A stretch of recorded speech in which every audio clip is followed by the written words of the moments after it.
Dan pemirsa untuk mengetahui lebih lanjut terkait persiapan, kendala maupun antisipasi jelang pemilu 2024 yang akan ataupun telah dilakukan Komisi Pemilihan Umum Daerah Jakarta Timur, kami akan berbincang dengan Ketua KPUD Jakarta Timur, Wage Wardana dalam dialog Nusantara Petang berikut ini.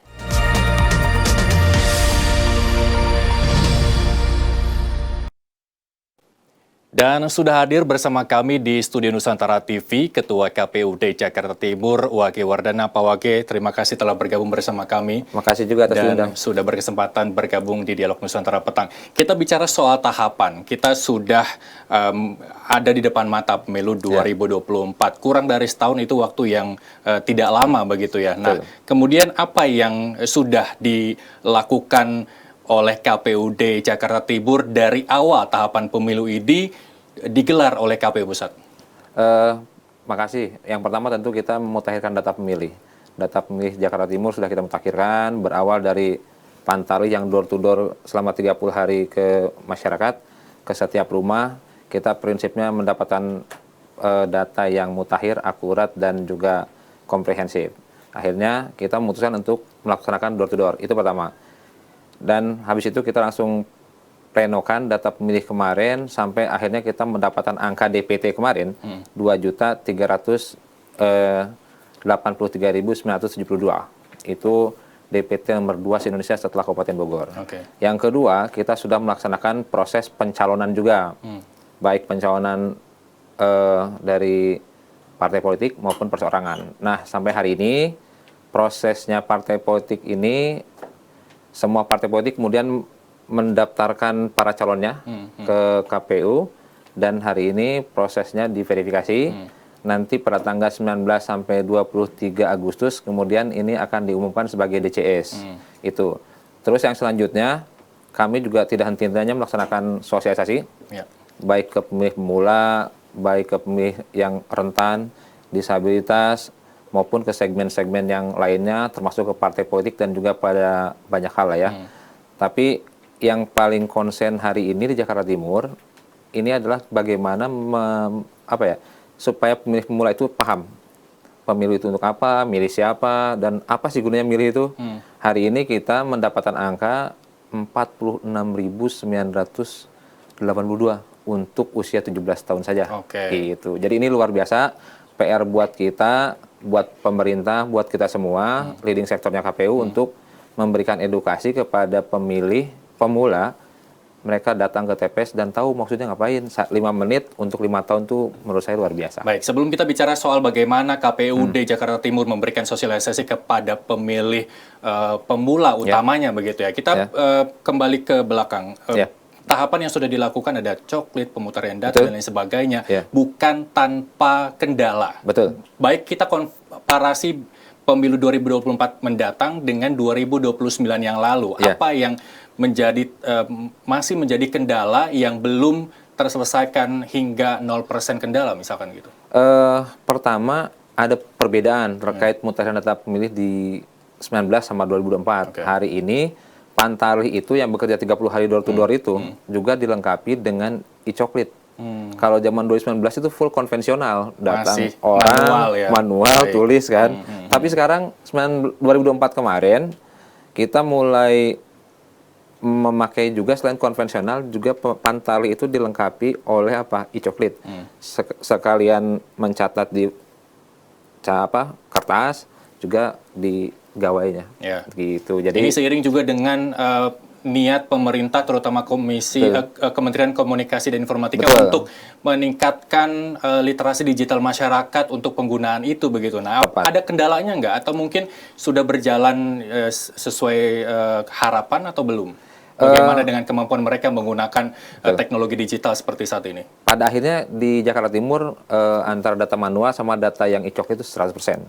Tapi kendala awal adalah pertama masih ada SDM yang usianya lumayan sepuh ya mentalinya, sehingga kita agak lama juga mengajari mereka itu, Mas. Ekstra sabar gitu. Mencapai tujuan kebisaan menggunakan teknologi digital. Itu satu. Yang kedua, kita juga ada kendala ketika kita datang ke rumah atau ke gedung itu offline tuh, nggak bisa online. Nanti setelah itu selesai dikerjakan lagi dengan koordinat yang sama tadi. Jadi Seperti itu sih kendalanya gitu. Tapi pada prinsipnya, pada hasilnya 100%. Baik, luar biasa. Kita Gitu. apresiasi KPUD Jakarta Timur untuk pencocokan data yang 100% ini. Terus kemudian tadi juga di off air saya sempat berbincang bersama Pak Wage bahwa sudah melakukan sosialisasi untuk pemilih pemula, begitu ya. Nah, betul. bentuk sosialisasinya seperti apa? Boleh diceritakan? Mungkin mulai sekarang hingga ke depannya nanti.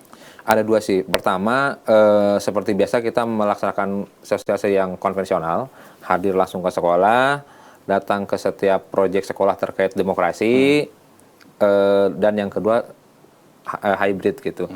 Nah, kita KPU Jakarta Timur sudah bekerja sama dengan Pemprov, terutama Pemkotnya Jakarta Timur, Pak Wali Kota dan lain-lain hadir ke setiap sekolah.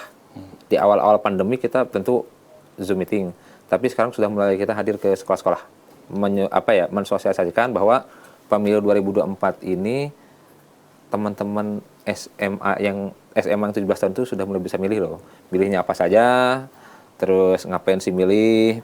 Tentu prinsip one person, one value itu menjadi sebuah hal yang harus kita galakkan dari sekarang. Jadi bahwa mentang-mentang saya ketua KPU, misalkan saya milihnya nilainya 5, terus anak sekolah 1 enggak. Kita sama, one person, one value itu.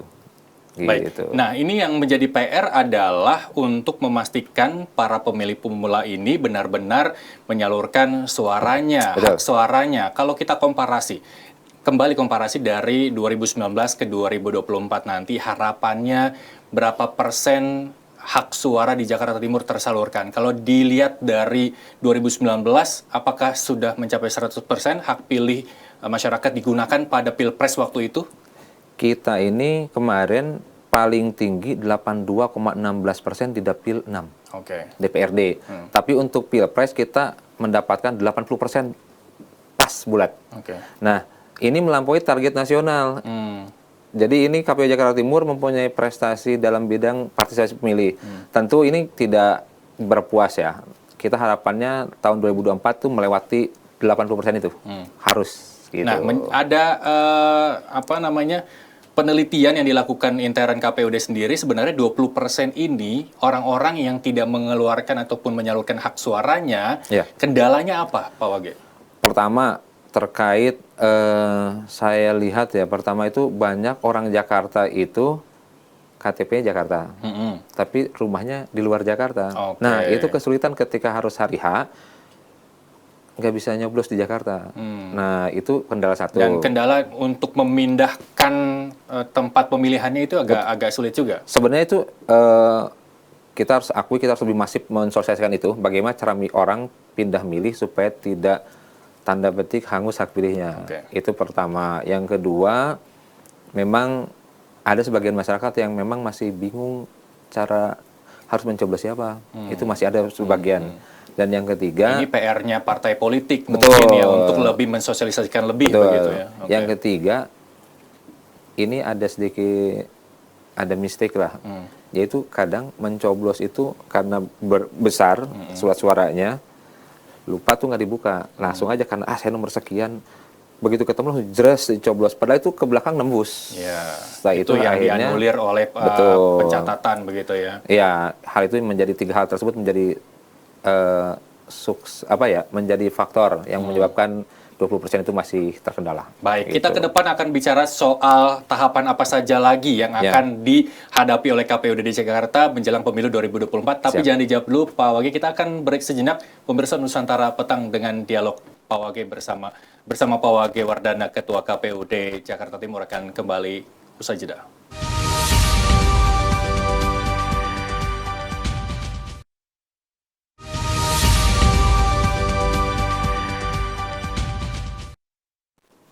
Anda kembali bersama kami, masih di Dialog Nusantara Petang bersama Pak Wage Wardana, Ketua KPUD Jakarta Timur. Sebelum saya bertanya ke Pak Wage terkait dengan tahapan ke depan jelang Februari 2024 begitu ya, saya masih penasaran dengan hasil perolehan hak suara yang tersalurkan pada pemilu 2019.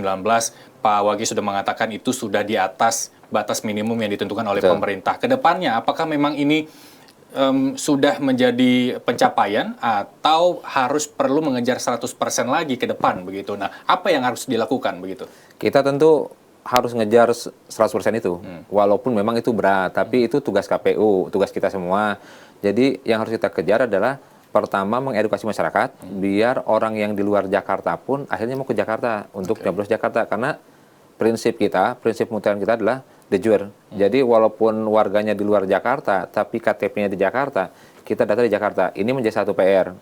Kadang orang itu tidak untuk sehari datang ke Jakarta untuk nyoblos saja kadang agak males. Padahal hak pilihnya ada di Jakarta, sebetulnya begitu. Yang kedua, mungkin masalahnya adalah kurangnya apa ya, sosialisasi KPU juga sih. Kita harus akui itu adalah hal yang harus kita naikkan gitu. Kira-kira demikian. Baik, saya punya data, kalau keliru tolong konfirmasi Pak Wage. KPU Jakarta Timur mengerahkan 8.773 petugas Pantarlih untuk melakukan coklit data calon pemilih pemilu 2014 begitu ya. Pak Wage juga sempat menegaskan bahwa Pantarlih di awal harus door to door atau langsung datang ke rumah warga untuk melakukan proses coklit. Secara signifikan apa yang menjadi kesusahan para petugas Pantarlih ini, dan juga saya akan lebih mengkritisi apakah memang mereka benar-benar melakukan pencocokan ini secara door to door begitu. Nah, ketika kemudian di perjalanan apakah ada petugas Pantarlih ini yang bekerja tidak sesuai dengan fakta integritas begitu? Ini apa yang dilakukan KPUD untuk memberikan jaminan kepercayaan masyarakat bahwa pencocokan dan penelitian ini sudah 100% sesuai dengan apa yang diharapkan? Oke. Yang pertama tentu kita data itu betul, 8773 itu betul. Tapi sekarang pas pleno DPT menjadi 8812, jadi agak peningkatan. Tapi tadi terkait apakah memang orang ini kerjanya sesuai. Kita ada e-coklit. Jadi e-coklit itu bisa mendeteksi orang itu kerja atau enggak. Jadi orang itu kita nggak kenal lagi kodamar, komando dalam kamar. Nah, dengan e-coklit kita bisa lihat nih orang itu jalan atau enggak gitu kan. Sehari-harinya itu dia ada di rumah itu atau gerak. Nah, itu kelihatan, Mas. Nah, kayak semacam dipasang GPS. Betul, itu pasti. Makanya itu salah satu kerja KPU untuk meminimalisir kodamar tadi. Dan sehingga itu menjadi sebuah alat ukur kinerja Pantarlih sih. Nah, itu yang pertama. Yang kedua, kendalanya tadi, yaitu orang itu banyak ke Pantarlih itu ketika door to door mendapatkan orangnya itu tidak di Jakarta, tapi KTP-nya Jakarta. Itu luar biasa banyaknya gitu. Dan tadi terkait dengan fakta integritas, memang Pantarlih ini ketika kerja itu memang non-partisan, imparsial, dan harus berintegritas. Nah, ketika ada dia misalkan nggak kelihatan kerja 100% seperti itu, ya secara otomatis KPU nggak bakal memakai dia untuk menjaga KPS. Ataupun ketika Pantarlihnya nggak gerak, kurang bagus, atau ada simpatisan, kita ganti langsung. Seperti itu. 8812 untuk mengurusi berapa masyarakat Jakarta Timur yang udah berhak memilih. Tadi di awal Pak Wage udah 2.383.972. Baik. Kemudian Pak Wage sangat fokus terhadap kerahasiaan data pemilih dalam pemilu 2024 ini. Apakah ada kebocoran data apapun yang berkaitan dengan tahapan pemilu yang sudah dilakukan oleh KPU di Jakarta Timur? Nah, kita itu kemarin dalam proses pemutahiran data pemilih Pantarlih itu kita ada jelas di awal tidak boleh membocorkan NIK dan NKK termasuk ke istri atau suami dari Pantarlih. Betul. Sehingga kalau ketahuan data ini berserakan atau bocor ke yang lain, kita ada konsekuensinya sesuai dengan Undang-Undang Perlindungan Data Pribadi. Sejauh ini di Jakarta Timur tidak ada. Kalau rumor dulu 19 ada NIK dan KK yang tercecer di Pondok Kelapa lah, tapi saya pastikan itu nggak ada. Itu bukan dari KPU Jakarta Timur. Baik, sebenarnya masih banyak data yang kita akan korek oleh KPU dan mungkin di lain kesempatan. Terakhir mungkin Pak Wage, apa harapan ke depan terkait tahapan yang akan dilalui oleh KPUD, terus kemudian harapan kerjasama masyarakat dalam melancarkan segala tahapan pemilu 2024, apa yang bisa disampaikan? Silakan Pak Wage. Yang pasti kita itu sekarang lagi menuju persiapan penyediaan logistik atau gudang logistik pemilu. Harapan saya seluruh stakeholder Jakarta Timur bahu-membahu untuk menyediakan gudang tersebut atau tempat penyimpanan logistik tersebut. Karena apa? Di Cakung itu, Mas, itu kemarin kita itu tidak ada satu gor pun, tidak ada satu bangunan pun yang bisa menampung gudang penampungan logistik kecuali tower rusun. Dan hari ini pun kita di Cakung paling rusun lagi, itu pun harus kosong semuanya.